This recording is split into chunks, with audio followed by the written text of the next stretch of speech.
ঘুরে আসলাম চতুর্দিকে নীল জলে ঘেরা সেন্ট মার্টিন দ্বীপ থেকে। চলুন জেনে আসি কিভাবে ঢাকা থেকে বাংলাদেশের অন্যতম একটি পর্যটন গন্তব্য সেন্ট মার্টিন দ্বীপে এলাম। আমাদের এবারের সেন্ট মার্টিন ট্যুরের যাত্রাটি শুরু হয়েছিল হযরত শাহজালাল বিমানবন্দর ঢাকা থেকে এয়ার আস্ট্রা এর ফ্লাইটে করে। আমাদের ফ্লাইটটি ছিল সকাল 11টায়।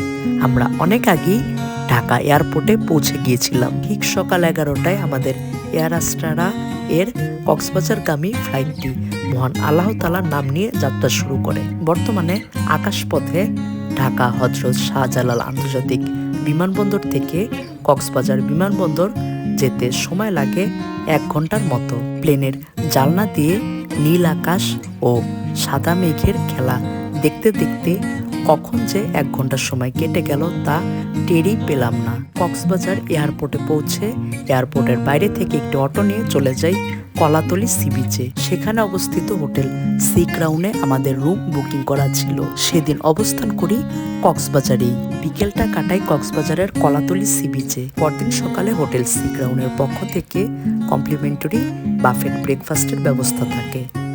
ব্রেকফাস্টের পর্ব সেরে আমরা চলে যাই কক্সবাজারের নুনিয়াছড়ি ঘাটে। সেখান থেকে আমাদের সেন্ট মার্টিনগামী এমভি 12 আউলিয়া শিপ ছেড়ে যায়। সুবিশাল সাগরের মধ্য দিয়ে নীল জল দেখতে দেখতে আমরা এগোতে থাকি বাংলাদেশের অন্যতম এবং প্রধানতম একটি দর্শনীয় স্থান সেন্ট মার্টিন দ্বীপের উদ্দেশ্যে। সাগরের নীল জল দেখতে দেখতে কক্সবাজারের নুনিয়াছড়ি ঘাট থেকে 6 ঘন্টার জার্নি শেষে আমরা পৌঁছে যাই সেন্ট মার্টিন দ্বীপে। এরপর ঘাট থেকে একটি অটো নিয়ে চলে যাই আমাদের বুকিং করা সীমানা পেরিয়ে রিসোর্টে, যেটি সেন্ট মার্টিন দ্বীপের পশ্চিম বিচে অবস্থিত। আমাদের এবারের সেন্ট মার্টিন ট্রিপের শিপের টিকিট সহ যাবতীয় সকল বিষয়ে সহযোগিতা করেছে বাংলাদেশের অন্যতম সুনামধন্য একটি travel group backbencher travellers of Bangladesh.